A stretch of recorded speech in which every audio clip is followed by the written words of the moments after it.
It's time to talk about the important issues for the natural state, and there's only one place to turn for that. Opportunity Arkansas's Nick Horton. You can find Nick's work at opportunityarkansas.org.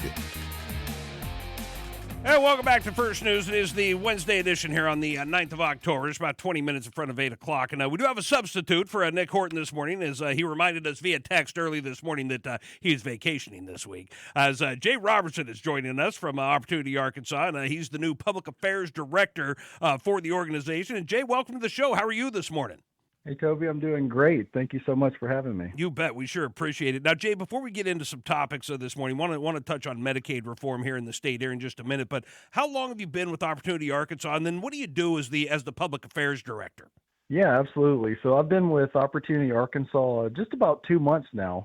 I'm originally from Mississippi. I studied public policy there, worked a lot with their legislature. Met my wife, and we chose to make our home here in Arkansas. She has family here, and so we've been here a couple of years now, and I've followed a lot of the good work that Nick has done and a lot of the good conservative reforms that have been passed, and officially joined the team a couple months ago as Public Affairs Director. And my primary role is to work with policymakers, with the legislature, with other groups in the state to really continue that progress that we've been making in recent years.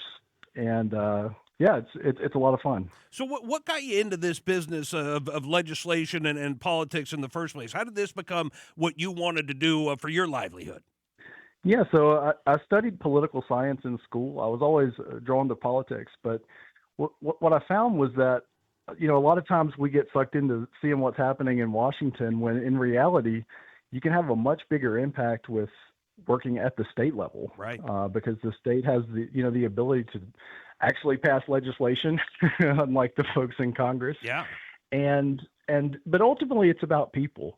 I mean, I love nothing more than seeing people thrive, provide for their families, and really be prosperous.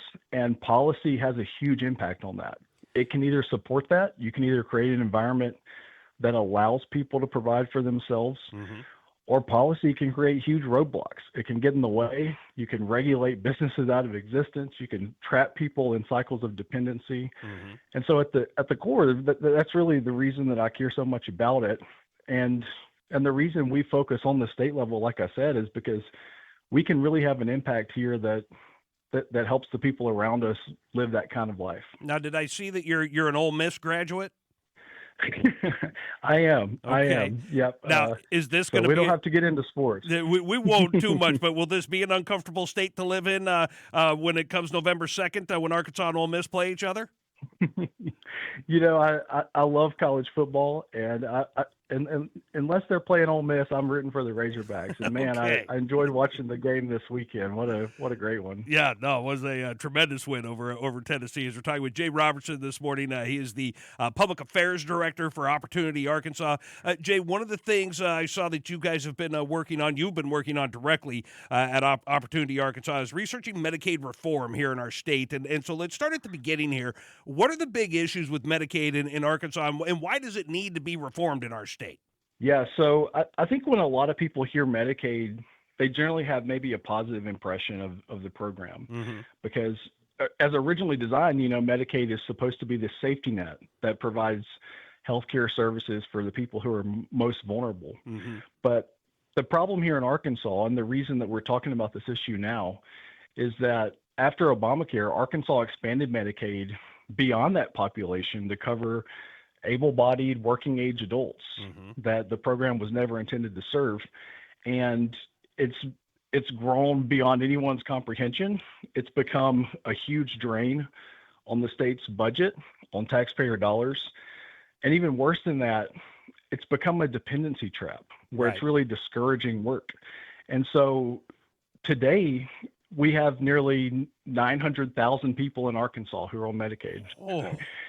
Almost a third of the state's population.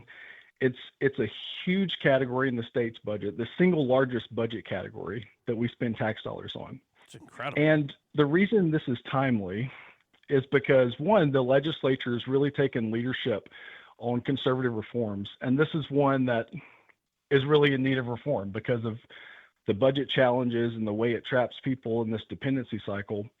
But then second, we're on the verge of having a new administration in Washington one way or the other, which really opens the door up to working with the federal government to get a new waiver in place that allows Arkansas to implement some of these reforms. And it's really out of step with a lot of the other states' welfare programs. And so we've put together a list of changes that we think would improve the program, provide better outcomes for people, better prioritize tax dollars, and really allow Arkansas to reform its Medicaid program so that it's more in line with the other state welfare programs, which really the conservatives here have been a leader on. Mm-hmm. You said that it was 900,000 people that are supported by Medicaid in our state. Is that right? That's right. And That's so right. with 900,000 people, I mean, do we know what that number looks like in the state budget? How much of our tax dollars actually go and support that 900,000 people that depend on Medicaid? Yeah, so it's nearly a quarter of the state's budget. Wow. Over almost $10 billion, so $9.8 billion of taxpayer dollars are spent on Medicaid in Arkansas each year. That is just an absurd number, $9.8 billion. That is just a ton. Now, you talked about getting in line with other states. Are there other states out there that have a good blueprint of how Medicaid should be run in a state? Do you have people that have a good example out there that we can kind of make our blueprint off of? Yeah, so like Mississippi, for instance, chose not to expand Medicaid years ago when Arkansas went down that path. And so it's not like we're stuck in the situation we're in. Like there are other states that have proven that it's successful to focus Medicaid on the people who most need it. But even short of that, Arkansas really stands alone in the way that we handle Medicaid for this working age population.